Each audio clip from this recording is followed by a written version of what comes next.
प्रधानमंत्री ने उस प्रदेश के माननीय मुख्यमंत्री जी ने जब इनके हित में काम किए उसका ये हिसाब उन्होंने 10 साल उपलब्ध किए, उसका ये हिसाब जनता को दे।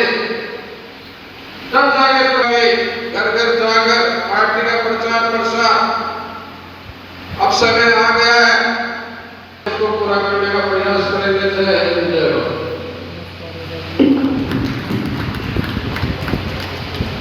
धन्यवाद चेयरमैन सर।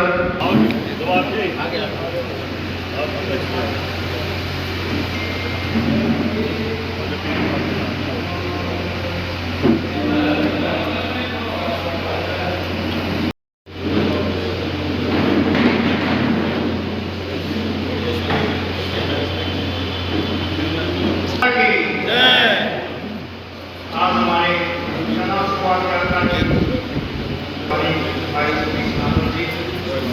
लोकसभा के सहयोग से बड़े भाई सैनी जी, हमारे जिला के जिलाध्यक्ष जी नरेंद्र मेलावत जी, रमेश कश्यप जी, ओम प्रकाश शर्मा जी, हमारे तीनों मंडल अध्यक्ष साथी रणबीर डावर जी, प्रदीप सांगवान जी, हमारे सीनियर वरिष्ठ नेता मेरे पिता समाज जय सिंह ठेके उनका सुबह कार्यक्रम धन्यवाद में रहेगा, जो कि समाज का एक बड़ा कार्यक्रम धन्यवाद में भी है।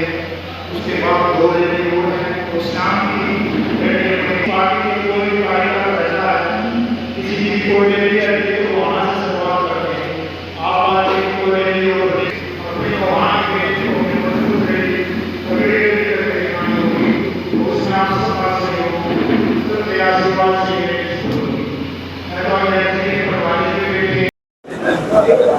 हमारी पार्टी के कार्यक्रम चले हुए हैं। माननीय मुख्यमंत्री जी की हर विधानसभा में रैलियां चली हुई है। हमारा Haryana non stop Haryana Jan Ashirwad rally, उसी कड़ी में हमारी गोहाना विधानसभा की रैली है 25 तारीख को शाम को 4 बजे। कौन लोग शामिल? वहाँ माननीय मुख्यमंत्री जी आएंगे, माननीय प्रदेश अध्यक्ष जी आएंगे और पार्टी के और वरिष्ठ साथी जैसी जैसी जिम्मेवारी लगेगी वो सारे वहाँ पे पहुँचेंगे। तो जब से पार्टी की ये रैलियाँ शुरू हुई हैं, अपार जनसमूह उसमें पहुँच रहा है। माननीय नायब सैनी जी जब से मुख्यमंत्री बने हैं, हर जगह जा जाके लोगों से संवाद करना, और जो पार्टी की कार्यशैली है, पार्टी की नीयत है, पार्टी की नीति है, या पार्टी के जो भी कार्यक्रम या पार्टी की कोई भी किसी प्रकार की घोषणाएं हैं, सबके बारे में विस्तृत चर्चा करके उनके बारे में आगे चर्चा करते हैं। बहुत सारी घोषणाएं भी की गई हैं, और अगर कोई भी बात कही है चलता करने की ना चलता करने की, ये तो वक्त की बात होती है, भविष्य के गर्भ में। पहली बात तो बनी नहीं जा रही, और फिर हकीकत तो ये है कि उन्होंने तो आगे की बात कर दी, उसको तो इससे पहले भीतर चला जाना चाहिए था। भूपेंद्र हुड्डा को नहीं जाना चाहिए था क्या? कितने केस बने हो, लेकिन प्रक्रिया है। भारतीय जनता पार्टी प्रधानमंत्री या मुख्यमंत्री हो, किसी के प्रति विरोधाभास नहीं रखते। जो कोर्ट की प्रक्रिया है, सीबीआई की प्रक्रिया है, जिसकी प्रक्रिया है उसके तहत सारे केस हैं।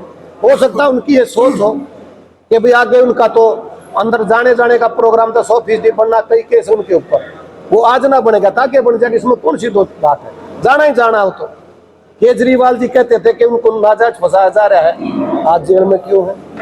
सिसोदिया जितने दिन जेल में क्यों रह के आए? सत्येंद्र जैन जी जेल में रह के क्यों आए? उनके संजय सिंह जेल में रह के क्यों आए?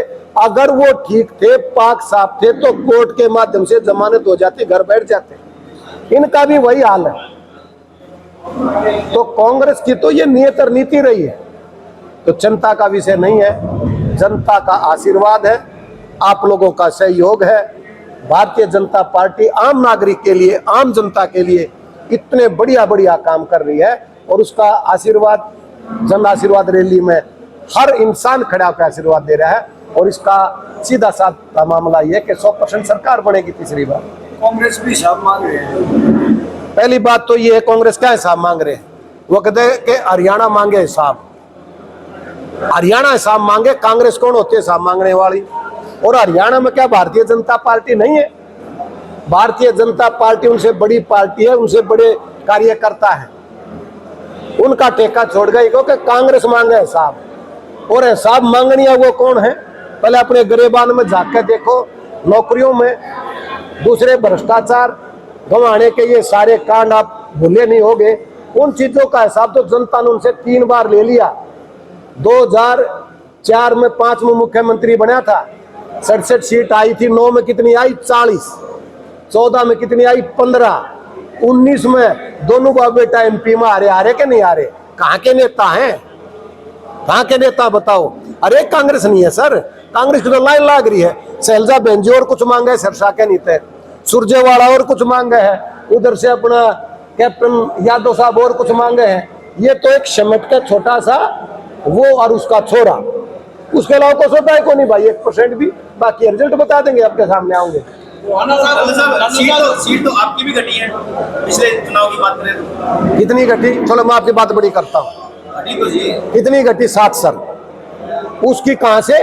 67 से 27 घटी सर, फिर 25 घटी, और फिर दोनों बहू बेटा हार गए। इस बात सोचो ना, मतलब कुछ है नहीं 1% भी। और पता तो जब लगेगा जी भी कोई इनकी सीट डिक्लेयर होगी, इसका पल्ले क्या हुआ है। और जो लोग ने बका रहे बैठ बैठ के, भारतीय जनता पार्टी किसी की झूठियां नहीं करती, सर्वे करती है। मैं मना नहीं कर रहा, मेरी बात को दूसरा सिस्टम ना दे।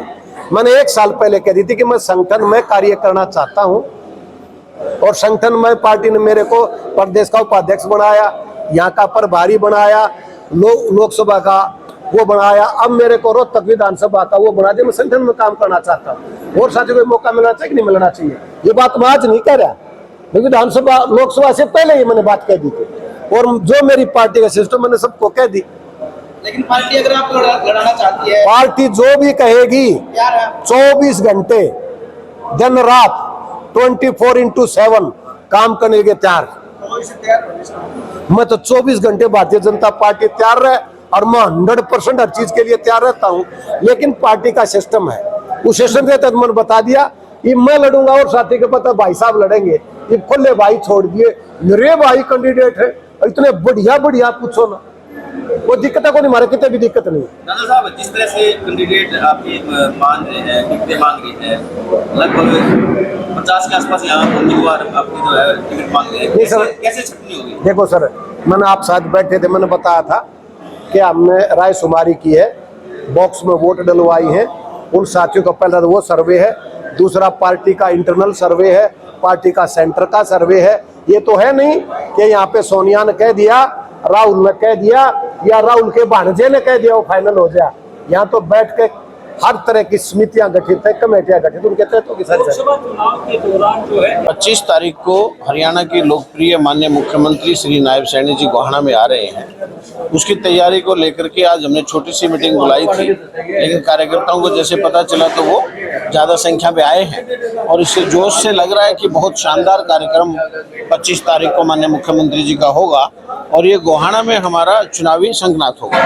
लगातार इस तरह से चुनाव का बिगुल बन चुका है, सभी पार्टी अपने अपने देखिए जारी है, दावा करके कि उनकी पार्टी की जीत होगी। बीजेपी कितने तैयार है, कब तक टिकट की घोषणा होगी?